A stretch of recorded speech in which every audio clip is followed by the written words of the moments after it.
Hello and welcome to another edition of Inside the Inferno. I'm Courtney DeWallaby. And I'm Lauren Avenatti. Thank you for joining us. We are in the midst of the madness, Courtney, and while Arizona State didn't make the NCAA tournament this year, there were plenty of former Sun Devils in the bracket. Ben Yates is here to tell us more.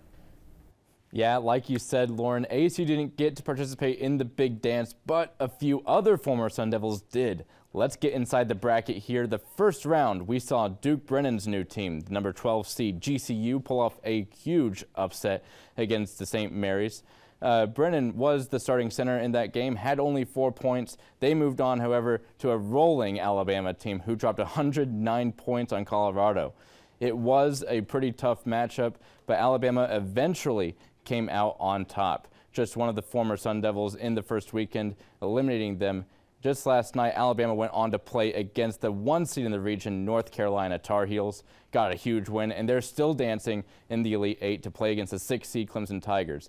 Now we're moving on to the South region, where we have NC State. DJ Horn played against his other former teammate, Warren Washington. And the 11 seed NC State Wolfpack moved on to play the 14 seed Golden Grizzlies of Oakland, pulled off Kentucky upset. And DJ Horn and them won by just 6 points, which brings us to the next battle in the Sweet 16, which will happen tonight against 2 seed Marquette. Winner of this game will face off against the winner of Houston or Duke.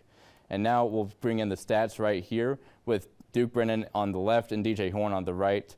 Both players are shooting a career high in points per game. Horn is shooting his best percentage since he played at Illinois State in the 2021 season. He's the only former Sun Devil remaining in March. We'll see if he can pull out for the Wolfpack and keep it up and get back here in the Valley for the Final Four. Back to you at the desk. Thanks, Ben. After the conclusion of ASU men's basketball, our Adam Cunin is here to share some highlights from Sun Devils who have just entered the transfer portal. Thanks, Courtney. Well, it's been a rough past couple weeks for ASU basketball as they try to pick up the pieces from a disappointing season. However, the Sun Devils received some even more unfortunate news as star junior guard Frankie Collins has informed the team that he is entering the transfer portal. He did not rule out a return, but for now, he will not be a Sun Devil next year.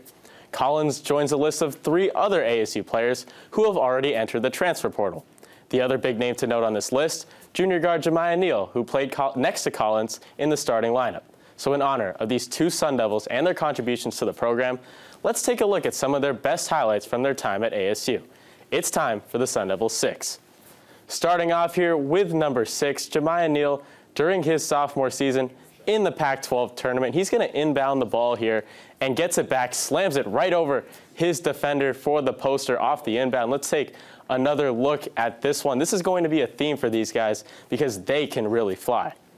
All right, now headed to number 5. It's Jemiah Neal. Again, he wears number 5 on the court, and he's going to give us the number 5 highlight right here, going through traffic and finishing with the right hand for a smooth poster right there.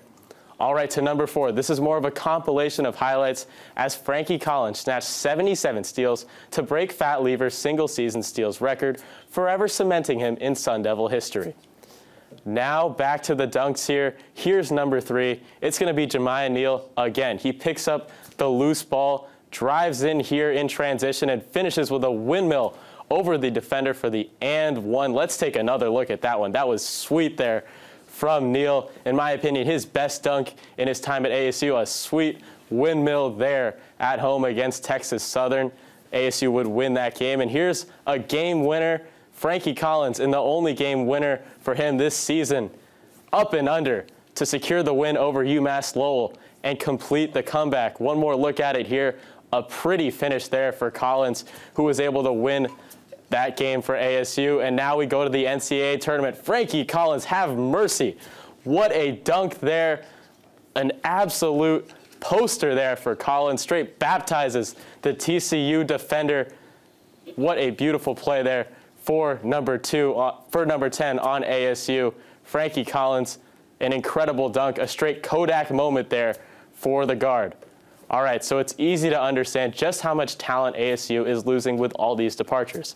But now the question becomes, what does head coach Bobby Hurley do in response? Does he stick with the current roster and incoming recruits, or head to the portal to add more firepower? we shall see, but it's certainly sad to see all this talent leave Tempe. Back to you guys at the desk. This past weekend was a big weekend for Sun Devil Wrestling as Richard Figueroa won the national championship for the 125-pound weight class. He is the first Sun Devil to accomplish this since 2019. Jack Bartlett was in Kansas City for the NCAA tournament. After a long and exciting weekend here in Kansas City, the Arizona State Sun Devils are going to come back to Tempe with some extra hardware this weekend after 125-pounder Richard Figueroa won the national title, the first national championship for the Sun Devils since 2019 when Zahid Valencia won one, something that Figueroa has been working for his entire life. Yeah, I hate saying it, but I was going to quit, just like losing just wasn't for me, and just going through that just made me like, damn, is this even, like, should I keep on going? Like, am I worn out? But, I looked up to God, said prayers, slept, said prayers, got some help. And, if I was to quit, what am I going to tell kids later on? Oh, how did your wrestling career go? Oh, I quit. What? You're a quitter? And I just didn't want to go out like that.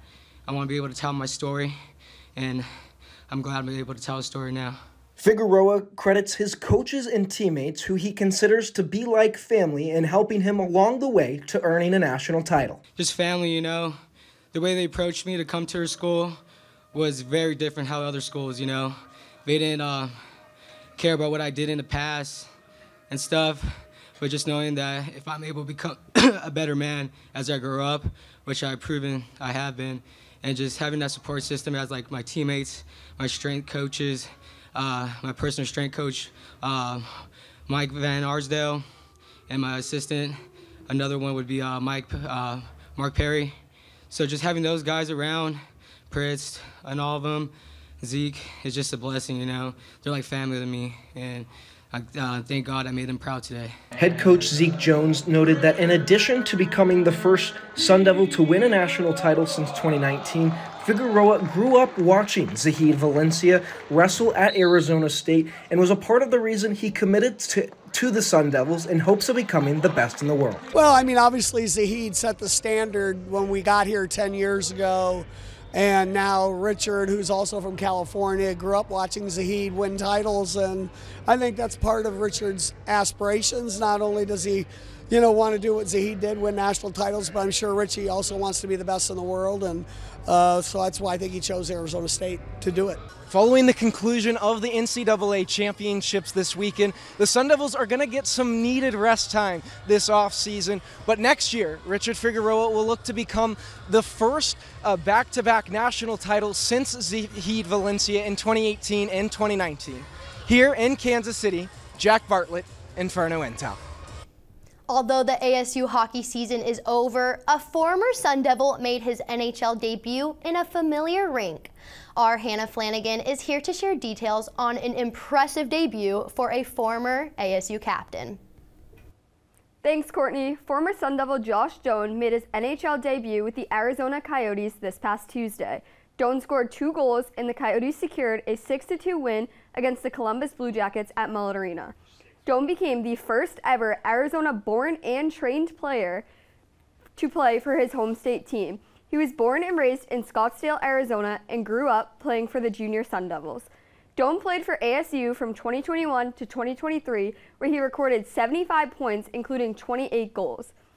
He was drafted by the Yotes in 2021 and signed a 3-year entry-level contract with them during his sophomore season as captain.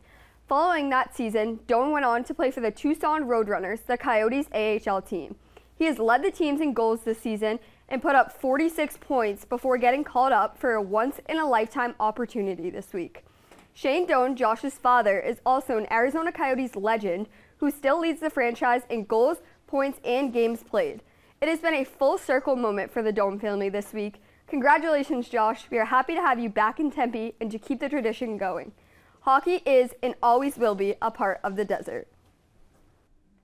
ASU Baseball started off its 3-game home series against the Cal Golden Bears with a 14-8 win. The Sun Devils had 18 hits and powered their way to their 4th Pac-12 win. Jack Bartlett joins us once again with the recap.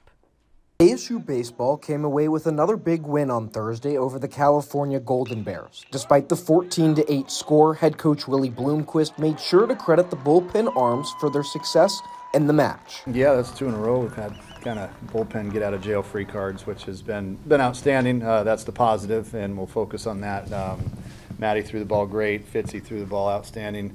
But those 2 guys, you know, they saved us tonight from not only a standpoint of having to use a lot more bullpen arms tonight, but more importantly, just to give our offense a chance to get going and keep us in the game. And good things happen when you do that. So was excited for those guys to give us that opportunity, and excited for the offense to get going. The Sun Devils revived their high-powered offense with Eamon Lance back in the lineup, who hit one of the 3 home runs for ASU tonight. Pinch hitting is really hard.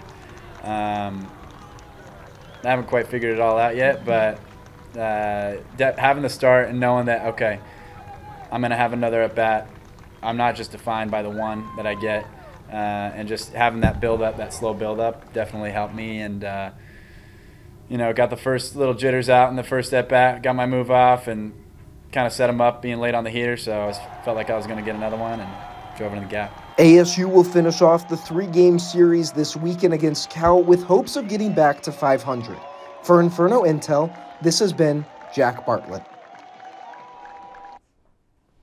Now let's move to the pool, where Arizona State Swim and Dive are looking to win a national championship, which would really be the cherry on top for swimmer Leon Marchand. For more on the team's accomplishments, here's Mahir Sinhasan. Thanks, Lauren. It's the most important time of the year for men's swimming, who is seeking its first national title at the NCAA championships and breaking records in the process. The Sun Devils started the tournament last Wednesday, placing second in 2 relays. First up, the 200-meter medley, and second up, the 800-meter freestyle. In the latter race, Leon Marchand swam his 200-meter leg in 1 minute and 28.97 seconds, breaking the NCAA record. But that is not the only record Marchand has broken this weekend. Yesterday, he completed the 500-meter freestyle in 4 minutes and 2.31 seconds, 4 seconds faster than his previous NCAA record, which he set at the Pac-12 championships. As the races continue today and tomorrow, Arizona State will look to hold its top spot in the leaderboard and exit Indianapolis with some new hardware. Thanks, Mahir. With track and field season underway, the Sun Devils continued to impress in California, winning the entire meet for both men's and women's. For more details, here is Alil Washington. Hi, yes, Courtney. The Maroon and Gold program made a statement for themselves while performing under poor weather conditions at the 45th Aztec Invitational down in San Diego, California. They managed to win 8 titles, 21 top 3 marks, and collectively win as a team, as they won both the men's and women's sides of the whole meet, scoring 100+ points. Seeing this type of performance from this program definitely let out a smile on head coach Dion Miller's face. But this program will not have to catch a flight to Austin, Texas, as they compete against other major elite collegiate track and field teams at the 96 Clyde Littlefield Texas Relays meet. But back to you, Courtney. ASU Softball has been on the road and will remain on the road this weekend. Softball reporter Roman Martinez breaks down this stretch for Sun Devil Softball. Yeah, Courtney, a difficult week's end for Sun Devil Softball with lots of travel involved. Let's start you off in Eugene as ASU Softball struggled against the Oregon Ducks in a 3-game weekend series. Despite fighting valiantly in the first 2 games of last weekend, Arizona State dropped both of them with scores of 3-2 and 6-4 before being shut out 5-0 in the last matchup at Jane Sanders Stadium. With a quick turnaround, the girls stopped in San Diego for a midweek doubleheader. Against USD, while the team did lose its first game in sunny California, they showed some character to pick up that win in a thrilling extra innings Game 2 matchup. It was Alessia Denby with game-deciding RBI at the top of the 9th that would send ASU home with the win. Back to you, Courtney. That's it for this week's edition of Inside the Inferno. Thank you for joining us. To stay up to date with all of Inferno Intel's content, follow us on social media at Inferno Intel. For our reporters and our crew behind the scenes, and for Courtney DeWallaby, I'm Lauren Avenatti saying so long from Inside the Inferno.